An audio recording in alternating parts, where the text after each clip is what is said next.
ಸ್ನೇಹಿತರೆ ಎಲ್ರಿಗೂ ನಮಸ್ಕಾರ. ಇವತ್ತು 27x33 ಸೈಟ್ ವಿಸ್ತೀರ್ಣದ ಪಾಯನ ನಾನು ಹಾಕ್ತಾ ಇದ್ದೀನಿ. ಬನ್ನಿ ಫ್ರೆಂಡ್ಸ್, ನಿಮಗೆಲ್ಲ ನಾನು ತೋರಿಸ್ತೀನಿ. ನೋಡಿ, ಈ ಥರ ಎಲ್ಲ ನಾವು ಫಸ್ಟು ಮಾರ್ಕಿಂಗ್ ಮಾಡ್ಕೊಬೇಕು. ಸೈಟ್ ಎಲ್ಲ ಕ್ಲೀನ್ ಮಾಡಿ ಈ ಥರ ಎಲ್ಲ ಪಿಲ್ಲರು ಅದು ಏನು ಬಾಕ್ಸ್ ಇದೆ ಅದೆಲ್ಲ ಪಿಲ್ಲರ್ಗಳು ಬರ್ತವೆ. 4x4 ಇಳಿತ 4ರಿಂದ 5 ಅಡಿ ಇದ್ದರೆ ಸಾಕು. ಈ ಥರ ಫಸ್ಟು ಎಲ್ಲ ಸೈಟೆಲ್ಲ ಕ್ಲೀನ್ ಆದಮೇಲೆ ಈ ಥರ ಎಲ್ಲ ಫುಲ್ಲು ಮಾರ್ಕಿಂಗ್ ಮಾಡಿಕೊಂಡು ಅದಕ್ಕೆ ನಾನು ಕಬ್ಬಿಣದ ರಾಡ್ಗಳನ್ನ ಬಳಸಿದ್ದೀನಿ. ಅವನ್ನ ಬಳಸಿ ನಾನು ಪಿಲ್ಲರ್ ಗುಂಡಿಗಳನ್ನೆಲ್ಲ JCB ಮುಖಾಂತರನ ತೆಗಿಸ್ತಾ ಇದ್ದೀನಿ. ಫಸ್ಟು JCBನಲ್ಲಿ ನಾವು ಎಷ್ಟೇ ತೆಗೆಸಿದ್ರು ಅದು ಅಷ್ಟೊಂದು ಪರ್ಫೆಕ್ಟ್ ಇರಲ್ಲ. ಅದರಿಂದ ನಾನು ಇದೆಲ್ಲ ಆದಮೇಲೆ ನಾನು ಲೇಬರ್ಗಳಿಂದನ ಕೈಲಿ ಸಹ ತೆಗಿಸ್ತೀನಿ. ಅದು ಒಳ್ಳೆ ಫಿನಿಶಿಂಗ್ ಬರುತ್ತೆ, ಮತ್ತು ಮೆಟೀರಿಯಲ್ ವೇಸ್ಟ್ ಆಗಲ್ಲ, ಮತ್ತು ತುಂಬ ನೀಟಾಗೂ ಕಾಣಿಸುತ್ತೆ.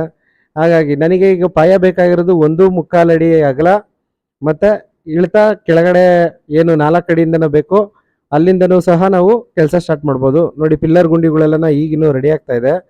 ಈಗ ಪಿಲ್ಲರ್ ಗುಂಡಿಗಳು ಏನಿದೆ ಅದು ಪಾಯಕ್ಕಿನ್ನ 1ರಿಂದ 1.5 ಅಡಿ ಡೌನ್ ಇದ್ರೆ ತುಂಬ ಒಳ್ಳೆಯದು. ನೋಡಿ, ಫೈನಲ್ ಫಿನಿಶಿಂಗ್ ಆಗಿ ಈ ಥರ ಬರುತ್ತೆ.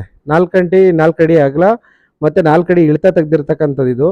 ಮತ್ತು ಕೆಲವು ಸರಿ ಪಿಲ್ಲರ್ ಗುಂಡಿಗಳು ತುಂಬ ಹಾರ್ಡ್ ಇರೋಂಥ ಟೈಮಲ್ಲಿ ನಾವು ಈ ಥರ ನೀರನ್ನೆಲ್ಲ ತುಂಬಾಕಿ ಅದೆಲ್ಲ ಚೆನ್ನಾಗಿ ನೆಂದ ಮೇಲೆ ಲೇಬರ್ಗಳ ಕೈಯಿಂದನೇ ನಾನು ಪಿಲ್ಲರ್ ಗುಂಡಿಗಳನ್ನೆಲ್ಲ ತೆಗ್ಸೋದು. ಅದಾದಮೇಲೆ ನೋಡಿ, ಈಗ ಮ್ಯಾಟ್ ಕಟ್ತಾ ಇದ್ದಾರೆ. ಮ್ಯಾಟು ಮತ್ತು ಪಿಲ್ಲರ್ಗಳನ್ನ ಕಟ್ತಾ ಇದ್ದಾರೆ. ಒಂದೊಂದು ಪಿಲ್ಲರ್ಗಳಲ್ಲೂ 6 ರಾಡ್ಗಳು ಇರ್ತವೆ. ನೋಡಿ ಫ್ರೆಂಡ್ಸ್, ಈಗ ಪಿಲ್ಲರ್ಗಳು ಆ ಕಡೆ ಈ ಕಡೆ ಜರುಗಬಾರ್ದು ಅಂತೇಳಿ ಹೇಳಿ ಸಪೋರ್ಟಿವ್ ಆಗಿ ಸಾರ್ವೆ ಊರಿಂದನ ಕಲ್ಲುಗಳನ್ನ ಕಟ್ಟಿ 4 ಕಡೆಯಿಂದನೂ ತೂಕ ನೋಡಿ ಮತ್ತು ಮೂಲೆ ಮಟ್ಟಕ್ಕೆಲ್ಲ ಸರಿ ಮಾಡಿ ಈ ಥರ ನಿಲಾಕಿ ಫಸ್ಟು ಬೆಡ್ಡಿಂಗ್ ಕಾಂಕ್ರೀಟ್ ಹಾಕೋಬೇಕು. ಬೆಡ್ಡಿಂಗ್ ಕಾಂಕ್ರೀಟ್ ಎಲ್ಲ ಹಾಕಿದ್ಮೇಲೆ ಅದಾದಮೇಲೆ ನಾವು ಕಲ್ಲು ಕಟ್ಟಡನ ಸ್ಟಾರ್ಟ್ ಮಾಡಬೇಕು.